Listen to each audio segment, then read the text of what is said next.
dalam berbagai sumber, termasuk dalam buku besar Babat Tanah Jawi. Keberadaan Kabupaten Tuban identik dengan kisah seorang tokoh besar bernama Raden Arya Dandang Wacono yang mendapatkan wangsit untuk membuka alas papringan atau hutan bambu sebagai pemukiman. Kedatangan Raden Arya Dandang Wacono yang tidak lain adalah putra mahkota dari Raden Arya Dandang Miring, Adipati Lumajang, disambut dengan cuaca kemarau dan membuat alas papringan yang sejak semula tandus menjadi cukup menyulitkan.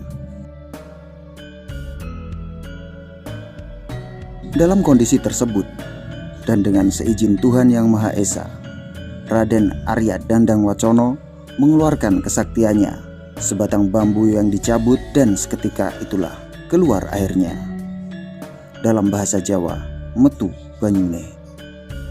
Kisah itulah yang menjadi dasar sebagian kalangan masyarakat Tuban yang percaya sebutan Tuban berasal dari kata metu banyune.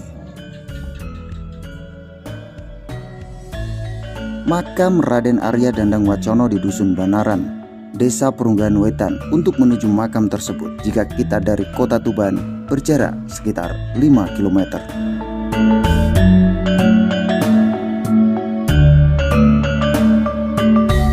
Makam kakek Raden Arya Ronggolawe tersebut yang berjalur nasab dari ibunya, yaitu Nyi Ageng Lanang Jaya, yang merupakan putri dari Raden Arya Dandang Wacono tersebut, terlihat cukup asri dan bersih. Bangunannya pun cukup bagus. Tidak jauh dari sini ada Sendang Widodaren, sekarang dikenal dengan Pemandian Bektiharjo. Konon Bektiharjo merupakan sumber air yang dimunculkan oleh Raden Arya Dandang Wacono dan menjadi salah satu sebab penyebutan nama Tuban. Sebenarnya makam ini tidak aslinya tidak berada di tempat ini, namun berada di sebelah sungai yang ada di sana. Karena aksesnya tidak memungkinkan, akhirnya simbol makamnya dipindahkan di sini.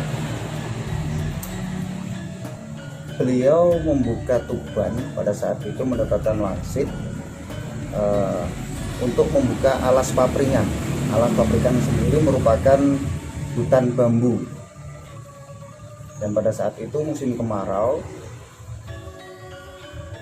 Akhirnya beliau mencari sumber air karena panas, dan setelah mencabut dari batang bambu, akhirnya keluar air atas karomah atau kesaktian beliau. Dan sumber air itulah yang kemudian menjadi cikal bakal nama Tuban, karena metu banyune.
Dalam buku Babat Tanah Jawi, Raden Dandang Wacono ini juga dikenal dengan sebutan Ki Ageng Papringan.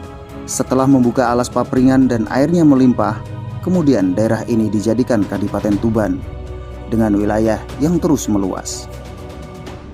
Ki Ageng Papringan menjadi adipati yang pertama pada kisaran tahun 1264 hingga 1282 Masehi. Ki Ageng Papringan tidak pernah kembali ke tempat kelahirannya, yaitu Lumajang. Dia juga tidak mau meneruskan kekuasaan ayahandanya sebagai Adipati Lumajang. Ki Ageng Papringan sangat mencintai Tuban dan menjadikannya wilayah kadipaten tersendiri dan langsung dipimpin olehnya. Sementara itu, dalam buku 700 tahun Kabupaten Tuban menyebut Raden Arya Dandang Wacono kemudian membuat pemukiman di alas Papringan yang telah dibabat dan dibuka tersebut. Kemudian banyak pendatang yang mengikuti Raden Arya Dandang Wacono untuk tinggal di Tuban. Dalam buku 700 tahun Kabupaten Tuban, pusat pemerintahan Kabupaten Tuban berada di wilayah Desa Bektiharjo, Kecamatan Semanding, Kabupaten Tuban.